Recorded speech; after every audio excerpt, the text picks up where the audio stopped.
Right, well, Labour Mayor for Greater Manchester, Andy Burnham, has distanced himself from Sir Keir Starmer and the government's stance on a national inquiry into the grooming rape gang scandal. Speaking to local radio last night, he says he thinks there, quote, is the case for a limited national inquiry, whatever that means, in order to hold people to account. Well, GB News can now also exclusively reveal that over 75% of the UK adults want a national inquiry into grooming gangs. And this morning, the Labour peer, Harriet Harman, has called for a mini-inquiry into any potential race issues. A mini-inquiry. So not a limited one, then? What's the difference between a limited and mini? I don't know. Well, our national reporter, Charlie Peters, has been speaking to whistleblower Jane Senior. He began by asking her about what she made of MPs voting against a national inquiry. I think, first of all, it should have been a vote where MPs were not going to be whipped. They could, decide themselves. And I think there should be a national inquiry. I think it needs to be very different to what people are kind of shouting for. I don't think it needs to take 7 years. I don't think it needs to be an investigation, inquiry that, just gives us statistics after a year. I think it needs to go one step further, and it needs to look at those senior professionals that were complicit, ignored this, covered it up. Because we sit here and you look at not just Rotherham, but you look across the UK, I am not aware of any professional that's ever been held to account for this, either in any town or the 50 towns that you've identified at the GB News. The J report from 2022, the ICSA inquiry, a lot of people saying we've already had a report, we don't need another one. What's been your response to that perspective? I do believe that we need to get them 20 recommendations in place, and again, I think it needs to go one step further, and I think we need to get professionals in this area, we need to get victim survivors and parents around the table and kind of look at how we kind of bulk them out and expand on them and get them in place. Mandatory reporting, I think, is an excellent idea. I think in its current format, it needs so much more work doing on it. So those 20 recommendations, you think a new report specifically into these grooming gangs would bring in a whole new raft of recommendations? No, I don't necessarily think it would. I think it may fetch some more, but I don't think it's going to completely change, because I think everybody would call for mandatory reporting.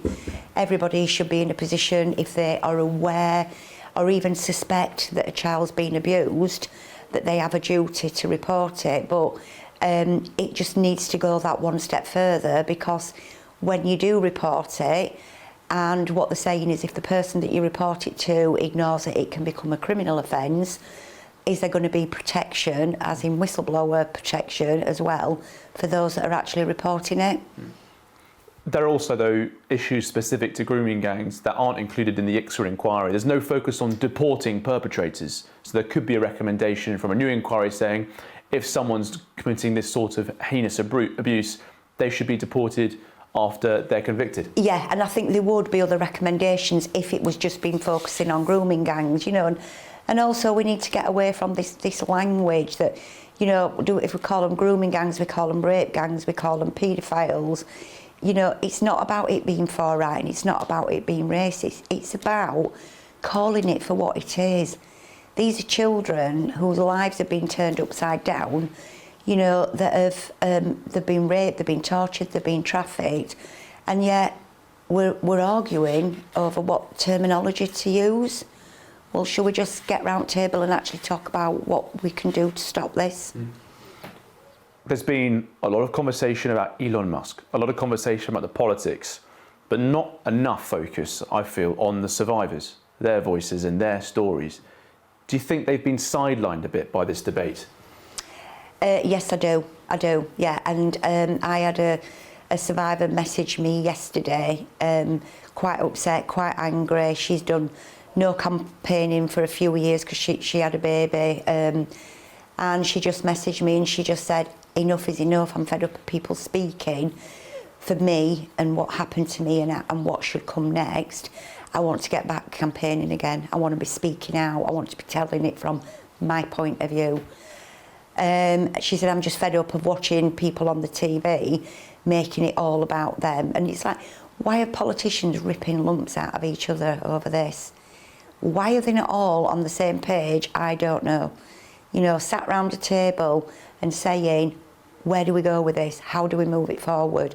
What do we need to do? What do our constituents want? What do victims want? What do survivors want? What do parents want?